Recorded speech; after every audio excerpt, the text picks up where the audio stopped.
آج جب عید میلاد النبی کے موقع پہ عاشقان مصطفیٰ جلسے کرتے ہیں، جلوس کرتے ہیں، لنگر کا اہتمام کرتے ہیں، تو کچھ لوگ ایسے ہیں، طبقہ ایسا ہے، وہ یہ کہتے ہیں، ان کی زبانیں باہر آ جاتی ہیں، کہتے ہیں میلاد النبی کہاں پہ لکھا ہوا ہے؟ یہ جو تم کرتے ہو یہ کہاں پر لکھا ہوا ہے؟ یہ کسی جگہ لکھا ہوا ہے کہ صحابہ سے یہ ثابت ہے؟ میں یہ ان سے کہتا ہوں، میں کہتا ہوں اگر تم اہل حدیث ہو، تمہیں اہل حدیث کہلوانے کا بڑا شوق ہے، تو پھر تم نے حدیث کی کتاب پڑھی ہوتی، تمہیں پتہ ہوتا، کتاب حدیث کو ہاتھ لگایا ہوتا، تمہیں پتہ ہوتا کہ حدیث کی کتابوں میں کیا لکھا ہے کیا نہیں لکھا ہے۔ آج لوگ بخاری مسلم کے رٹے لگاتے ہیں، بخاری مسلم دکھاؤ، بخاری مسلم دکھاؤ۔ میں نے کہا اگر تم نے بخاری مسلم دیکھی ہوتی، اگر تم نے بخاری مسلم کو ہاتھ لگایا ہوتا، اگر کہ بخاری مسلم کو کھولا ہوتا، تو تمہیں پتہ ہوتا کہ حدیث کیا ہوتی ہے، حدیث کے اندر کیا لکھا ہے، بخاری کے اندر کیا لکھا ہے، مسلم شریف میں کیا لکھا ہے، بخاری شریف میں کیا لکھا ہے، تو اگر تمہیں پتہ ہوتا۔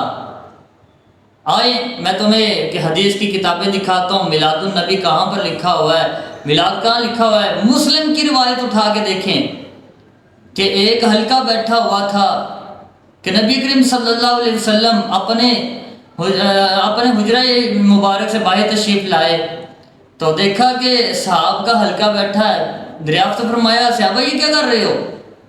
تو صحابہ نے عرض کی یا رسول اللہ صلی اللہ علیہ وسلم ہم اللہ کی حمد و ثنا کر رہے ہیں، ہم اللہ کی تسبیح بیان کر رہے ہیں۔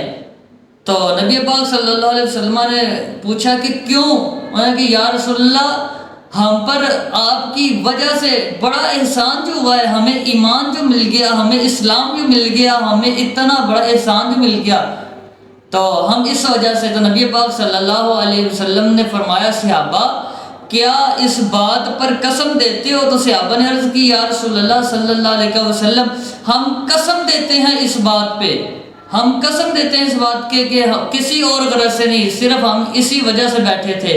تو نبی پاک صلی اللہ علیہ وسلم نے فرمایا کہ یہ قسم لینا کسی تہمت کی وجہ سے نہیں ہے، میں تمہیں جھوٹا کہنے کی وجہ سے قسم نہیں لے رہا، بلکہ حلف لینا، قسم لینا اس بات پر دلیل ہے کہ میں تمہارے لیے خوشخبری لے کے آیا ہوں۔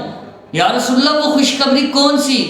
نبی پاک صلی اللہ علیہ وسلم نے فرمایا میرے پاس جبریل آئے، جبریل آ کر عرض کرنے لگے یا رسول اللہ آپ کے صحاب یہ حلقہ سجا کے زمین پر بیٹھے ہیں، میرا رب آسمانوں سے اوپر جو رب کائنات ہے وہ اپنے نوری فرشتوں کے سامنے فخر کر رہا ہے کہ یہ لوگ دیکھو میرے حبیب کی وجہ سے میری تسبیح کو بیان کر رہے ہیں، میری حمد و ثنا کر رہے ہیں۔ اللہ اکبر کبیرہ، کتنی شان، کتنی عظمت، کتنی رفعت ہوگی۔ مسلم اٹھا کے دیکھو، مسند امام احمد اٹھا کے دیکھو، ترمذی اٹھا کے دیکھو، تمہیں پتہ چلے کہ حدیث کے اندر کیا ہے۔ حضرت امیر معاویہ رضی اللہ تعالی عنہ آپ ایک مرتبہ تشریف لائے، دیکھا کہ ایک حلقہ بیٹھا اللہ کی حمد و ثنا کر رہا ہے، تو آپ نے دریافت کیا کہ یہ تم حلقہ لگا کے کیوں بیٹھے ہو، خیر ہے؟ تو بتانے والوں نے عرض کی حضور ہم تو ثنا کر رہے ہیں، اللہ تعالیٰ کی حمد پاکی بیان کر رہے ہیں۔ حضرت امیر معاویہ نے پوچھا کہ بھی کیوں؟ انہوں نے کہا حضور کے ذریعے ہم پہ کرم ہوا، اس وجہ سے ہم اللہ کی حمد و ثنا بیان کر رہے ہیں، کہ حضور ہمارے پاس تشریف لے آئے، ہم اس وجہ سے حمد و ثنا بیان کر رہے ہیں۔ حضرت امیر معاویہ نے فرمایا کیا تم اس بات پہ قسم دیتے ہو؟ تو حلقہ والوں نے کہا ہم اس بات پہ قسم دیتے ہیں، ہماری اور کوئی غرض نہیں تھی، ہم اس وجہ سے بیٹھے ہوئے تھے۔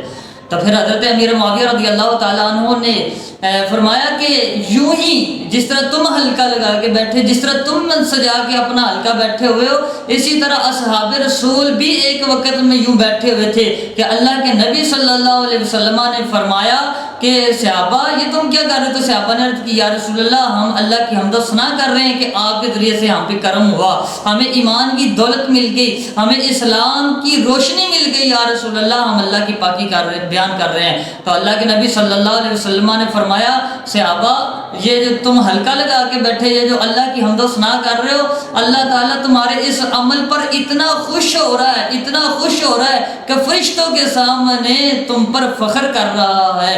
حضرات دیکھیں صحابہ کرام حلقہ لگا کے بیٹھے تو کتنی عظمتیں، کتنی شانیں، کتنی رفعتیں، کہ اللہ تعالیٰ خوش ہوتا ہے اور فخر کرتا ہے، اور مسلمان صحابہ کی وہی سنت ادا کر رہے ہیں جس صحابہ کے عمل پہ اللہ رب العالمین فخر کرتا ہے۔